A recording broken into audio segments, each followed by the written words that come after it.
Merci beaucoup. Mesdames et messieurs, bonjour. Nous avons tous suivi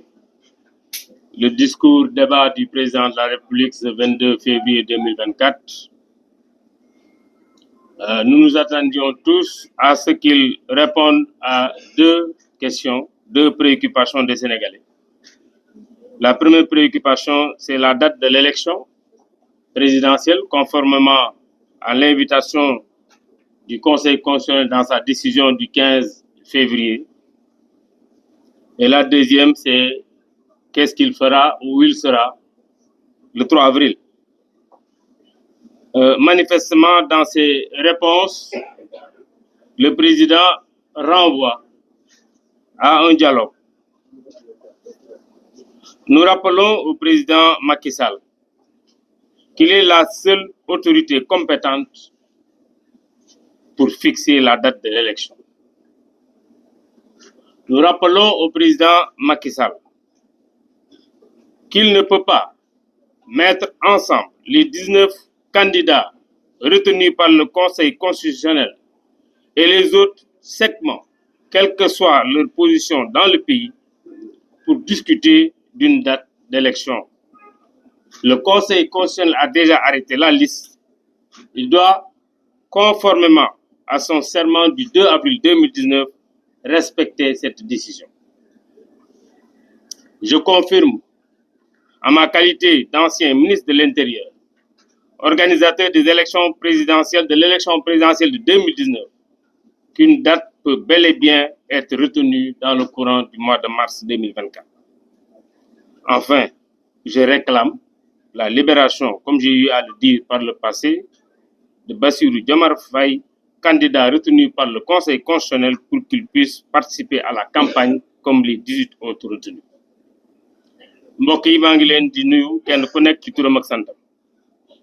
di wax ne ñun ñëpp déglu leen dem président Macky Sall ci discours débat bi mu def ak ñeenti journalistes yi mu doon jàkkaarloo waaye bi muy wax ñaari tontu rek lañ doon xaar ci moom ci question yu sénégalais yëpp di posé mooy kañ la ñuy dem élection ci ni ko conseil constitutionnel laajee woon ak lan lay def à partir du 3 avril wala fan lay nekk waaye bi ñu dégloo waxam ba mu jeex li ñu jàpp mooy tontuwut benn ci ñaari question yooyu daf ne ñaari question yooyu yëpp danaa dajale mbooloo ñu waxtaan luñ ci décidé danañ ko def ñu jàpp ne président Macky Sall moom rek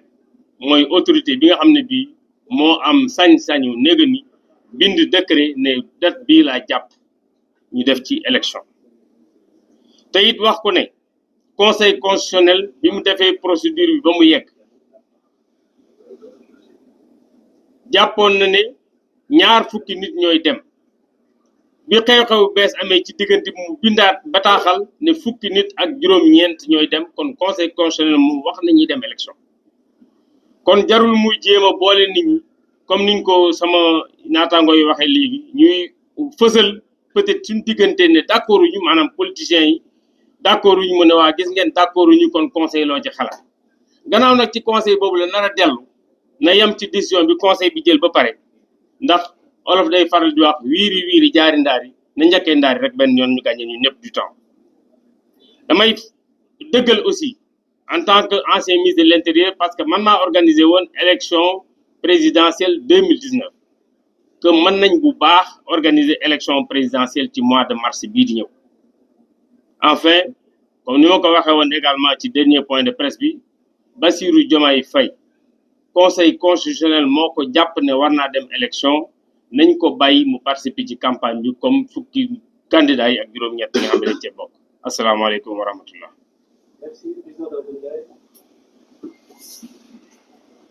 asalaamaaleykum ñu ngi leen di nuyu yéen suñu mbokku journalistes yi ñu nuyu également peuple sénégalais di tàmbalee samay wax di d'abord jaale ñi nga xamee ne ñu si bëri ay tout tànk lañ te ñàkk nañ seen bakkan ci manifestation yu passé yi malheureusement ni ngeen ko xamee ñenn ñi sax étudiant lañu donc may jaale également le corps enseignant mais également les étudiants ci li nga xamee ne ñàkk nañ ko li ko waral nag dafa ñëpp xam nañ ko ndax Sénégal jàmm lañ ko xamee te ñun jàmm la ñu bëgg bu ñu soñoon heure bi ñu ngi dem ci liggéey yi mais malheureusement gisuñu loolu Sénégal ndax ñenn ñi buñ ne dialogue ñi ne dem leen dialogue ndax loolu mooy jàmm mais ñëpp xam nañ ne tey Sénégal leen lañu soxla mooy dem ci élection yi nu mu gën a gaawee ak nu mu gën a rafetee en tout cas conseil constitutionnel noonu la ko waxee donc pour vous dire et réitérer que li gars yi waa FC 25 wax ñun demuñu dialogue ndax dialogue boo xamee ne ci forme bi comme ci fond bi doxul boo fa demee je pense que li ñu fay jëlee xam nga ko ndax moom mooy wax moom président moo naan élection inclusive mais bala nga ne donc mooy li ñëpp bokk mais mënoo ne élection bu ñëpp bokk te waxuloo dialogue bu ñëpp bokk mais am na ñoo xam ne mënuñoo bokk dialogue ndax bu fekkente ne on n'a pas les mêmes objectifs parce que candidats yi mënuñu ne ñii la conseil wax dañuy def élection ngeen bëgg leen booleeg ñeneen ne nañu waxtaan je pense que xam na ne waxtaan mënu fay am donc ñuy réitérer suñu engagement ci loolu di ko ñaan juste mu yërëm Sénégal ndax heure bi gars yi sonn nañu et la preuve et ma ciy profité également di ko lancer appel ak les autorités université yi bi ñu ko tëjee ci présentiel yàgg na xale yu bëri jàngeetuñu alors que ñun enseignants yi les gens sont prêts à aller au-delà de l'enseignement virtuel dem toog ak étudiants yi jàngal leen defal leen travaux pratiques donc pour me résumer heure bi leen rek moo mën a am ci Sénégal bitim réew nawluwaat ñu naw la suñu bopp ngel la waaye nañu bàyyi lii mu teg ko ci suuf ñu def élection le ministre de l'intérieur Ali wax na ko donc man dama gëm ne ba tey avant le 2 élections c'est possible loolu lañ koy ñaan loolu la ñuy ñaan waa réew mi ndax Sénégal jàmm lañ ci bëgg buñ ci leneen donc pour dire que je ne peux pas commencer par mes propos sans vous saluer et saluer le peuple sénégalais qui nous regarde présenter nos sincères condoléances à nos défunts parce qu'on a eu des pertes humaines y compris des étudiants. L'occasion donc m'est donnée pour présenter mes condoléances aux corps enseignants, mais également aux étudiants et à leurs familles. Pour dire que le Sénégal est un pays de paix. Et nous candidats, nous ne voulons que la paix. Raison pour laquelle on ne peut que suivre la volonté du Conseil constitutionnel et la décision du Conseil constitutionnel et la volonté populaire, qui est assez simple et très claire, c'est d'organiser des élections le plus rapidement possible avec les candidats que nous sommes. Parce que dialoguer par rapport à quoi? Surtout que dans la forme comme dans le fond, rien ne nous lie. Dans la forme, parce que lui, le président, il parle d'élection inclusive. Avant de parler d'élection inclusive, parlons de dialogue inclusif, dans des conditions édictées. Alors qu'on ne peut pas regrouper au cours d'un dialogue des personnes et des personnalités qui n'ont pas les mêmes objectifs. Ceux qui ont été validés par le Conseil et ceux qui ont été recadrés. Ne nous trompons pas d'objectif.